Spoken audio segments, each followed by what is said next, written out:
যে আমি জিন এবং মানুষকে সৃষ্টি করলাম আমরা ইবাদত করার জন্য। ইবাদত যদি করি আমরা, লাভ কার হবে? আল্লাহ না আমাদের? কথা বলেন, লাভ কার? আমাদের লাভ। দুনিয়াতে আমরা আমাদের লাভ, আখিরাতে লাভ, সব জায়গায় আমরা লাভ পাবো। আমরা যারা ঘোরাফেরা করতেছি চলে আসি ভাই, বসে পড়ি প্যান্ডেলের ভিতরে। আল্লাহ তাআলা ফেরেশতাদের মাধ্যমে আমাদের আমলনামা লেখা শুরু হয়ে গেছে। অযথা ঘোরাফেরা করে সময় নষ্ট না করি। আচ্ছা, আল্লাহ তাআলা দুনিয়াতে আমাদেরকে পাঠিয়ে দিলেন। দুনিয়াতে আমরা আসলাম কিসের জন্য? আল্লাহ তাআলার গোলামি করার জন্য। আল্লাহ তাআলা আমাদেরকে দুনিয়ার মধ্যে পাঠিয়ে দিলেন আল্লাহর গোলামি করার জন্য। আর যত জীবজন্তু, যত প্রাণী আল্লাহ তাআলা দুনিয়াতে যেগুলো সৃষ্টি করলেন এগুলো মানুষের খেদমতের জন্য। দেখেন, মৌমাছিরা মধু আহরণ করে কোথা থেকে? ছোট্ট ছোট্ট ফুল থেকে মধু আহরণ করে। মধু আহরণ করতেছে কার জন্য করতেছে? আমাদের জন্য। কার আদেশ? আল্লাহর আদেশ। আল্লাহ তাআলা মৌমাছিদেরকে বলেছেন, হে মৌমাছিরা, তোমরা তিনটা জায়গায় বাসা বাঁধবা, গাছের ডালে, পাহাড়ের চূড়ায় আর ঘরের ডালে। এই তিনটা জায়গায় যদি তোমরা বাসা বাঁধো তাহলে এখানেই তোমরা মধু সংগ্রহ করবে, অন্য কোথাও মধু সংগ্রহ করবে। দেখেন, মৌমাছিদেরকে আল্লাহ তাআলা অর্ডার দিয়েছেন। মৌমাছি সামান্য পরিমাণও আল্লাহ তাআলার হুকুমে কোন রকমের কমতি করে নাই। কমতি করছে?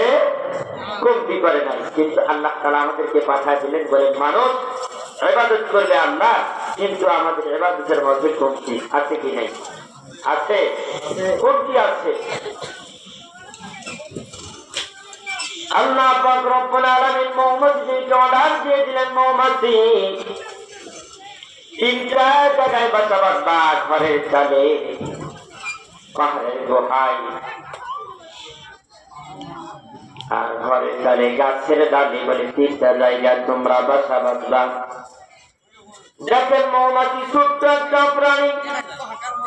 এই ছোট্ট একটা প্রাণীকে আল্লাহ তাআলা অর্ডার দিয়ে দিলেন, ছোট্ট একটা প্রাণী যদি আল্লাহ তাআলার হুকুমে তিনটা জায়গা ছাড়া অন্য কোথাও বাসা বাঁধে না। কিন্তু মানুষ আশরাফুল মাখলুকাত। আল্লাহ তাআলা বলেন, ওয়ালাকাদ কাররামনা বানি আদম। যত মানুষ যা কিছু আল্লাহ তাআলা সৃষ্টি করেছে সব চাইতে দামি বানায় দিতেন কাদেরকে? মানুষদেরকে। কি দিয়া দামি বানায় দিচ্ছেন? সম্মান দিয়া। কি দিয়া? সম্মান দিয়া। সুবহানাল্লাহ। আল্লাহ তাআলা বলেন, বান্দা, দুনিয়াতে আমি তোমাকে পাঠিয়ে দিলাম সম্মান দিয়া, কিন্তু কোন সম্মান? যদি তুমি সম্মান নিতে পারো, আমার ইবাদত করতে পারো, তাহলে তোমার সম্মানটা ঠিক থাকবে। আর যদি সম্মানের মধ্যে যদি তোমার কমতি চলে আসে, সেটা কি জন্য আসবে? বলে, বান্দা, যদি তুমি আমার গোলামি না করো। কারণ যে ব্যক্তি আল্লাহর হয়ে গেছে, আল্লাহ তার হয়ে গেছে। আর যে আল্লাহর ভাই না, বলে বান্দা, আল্লাহ তার ভাই নাই।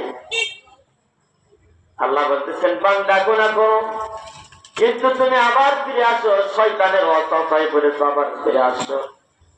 আল্লাহ তাআলা বলেন, লা তাকনাতু মির রাহমাতিল্লাহ। বান্দা নৈরাশ্য। মুসলমান ভাই আমার, মৌমাছিদেরকে অর্ডার করেছিলেন, মৌমাছি তিনটা জায়গায় বাসা বাঁধলো। বলে তিনটা জায়গা ছাড়া অন্য কোথাও বাসা বাঁধে না। কিন্তু মানুষ হলো আশরাফুল মাখলুকাত, সবচেয়ে উত্তম জাতি। আল্লাহ তাআলা সম্মান দিয়া দুনিয়াতে পাঠাই দিলেন।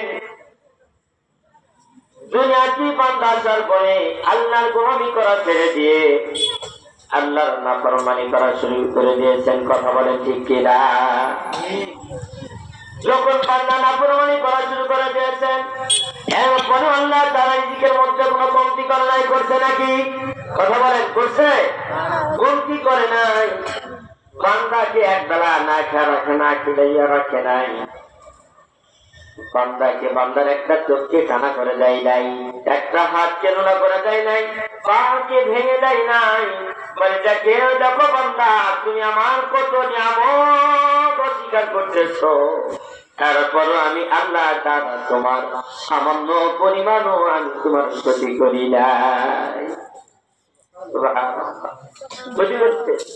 বলে বান্দা, তারপর বান্দা তুমি ফিরে আসো। কোথায়? কোন দিকে ফিরে যাবে? আল্লাহর দিকে। বান্দা যদি এক ধাপ আগে যায়, আল্লাহ তাআলা 10 ধাপ বান্দার দিকে এগিয়ে আসে। বলি সুবহানাল্লাহ। কারণ যে আল্লাহর হয়ে গেছে, আল্লাহও তার হয়ে গেছে। আল্লাহ তাআলা বলেন, ইয়া আইয়ুহাল ইনসানু মা গররাকা বিরাব্বিকাল কারীম। আল্লাহু আকবার। আল্লাহ তাআলা বলেন, হে মানুষ, কিসে তোমাকে বাধা দিল আমাকে রব বলে ডাকতে? এমন দুনিয়াতে তুমি পাইলে, যার কারণে তুমি আমাকে রব বলে ডাকো না? দুনিয়াতে কি এমন মজা পাইলা যে মজার কারণে তুমি আমারে রব বলে ডাকতে? তোমার ভয় লাগে নাকি? তুমি আমারে রব বলে ডাকো না?